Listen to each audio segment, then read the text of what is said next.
The late-night office has a strange kind of quiet. You know, it's not peaceful. More like it's holding its breath. I was working late again, drowning in spreadsheets. When I decided to grab a coffee from the ground floor, I stepped into the elevator.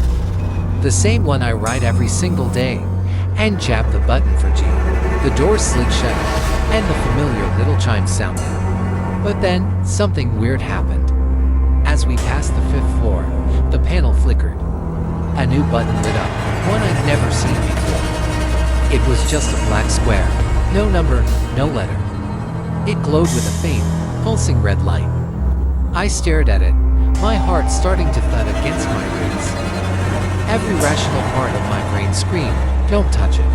It's probably just a maintenance floor, a glitch in the system." But my curiosity, that stupid, nagging little voice, was louder. What if it wasn't? What if it was something else? My hand moved on its own, my finger hovering over the dark button. I hesitated for a second, then pressed it. The elevator shuddered to a halt. There was no chime this time, just a heavy, grinding sound. The doors creaked open, not to a familiar office hallway, but to nothing. It was pure, absolute darkness. A thick, inky black that seemed to swallow the light from the elevator car. It was like staring into a void. And the silence.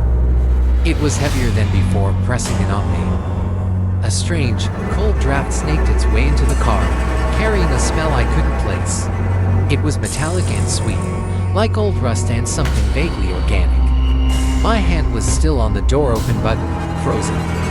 I couldn't bring myself to let go, to let the doors close. I just stood there, mesmerized by the abyss. That's when I saw it. Faintly, at the very edge of the darkness, something moved. It was a shape, barely visible, long and thin. It twitched, then slithered back into the gloom. My blood ran cold. This wasn't a maintenance floor. Suddenly, I remembered the stories, the hushed whispers by the water cooler. Old Nan Hemlock from accounting, who worked late one night and just vanished. Sarah from marketing, who clocked out but never made it home. They were just office ghost stories, right? A way to scare the new hires. But now, staring into this swallowing darkness, I wasn't so sure. They all had one thing in common. They were last seen near the elevators. My breath itched. The shape in the darkness moved again, closer this time. It was bigger than I first thought. A low, guttural clicking sound echoed from the void, a sound that vibrated through the floor and up my legs. It sounded hungry. My mind finally snapped back into action. I slammed my hand onto the button for my floor. The 14. Nothing happened. I hit G, nothing. Panic set in as I hammered every single button on the panel. The black square was still glowing. Mocking me. The doors weren't closing. The clicking got louder, closer. I could almost make out a silhouette now. Something impossibly tall and gaunt, and folding itself from the shadows. I didn't want to see what it was. I threw myself against the back wall of the elevator. My eyes squeezed shut. I heard a scraping sound, like nails of concrete. Just outside the threshold. The cold intensified, and the metallic smell was overpowering. This is it, I thought. I'm going to be another ghost story.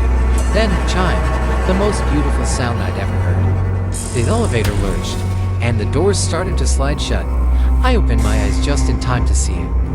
Long, pale, three-fingered hand slap against the closing gap. It was bone white and glistening. The doors slammed shut on it with a sickening crunch and a wet snap. The elevator shot upwards, the sound of splintering bone echoing in the small space. It didn't stop at my floor. It went all the way to the top, the penthouse level, and the doors opened to the empty, luxurious lobby. I scrambled out, not looking back, and ran for the emergency stairs. I didn't stop running until I burst out onto the street, gasping in the cool night air. I never went back to that office.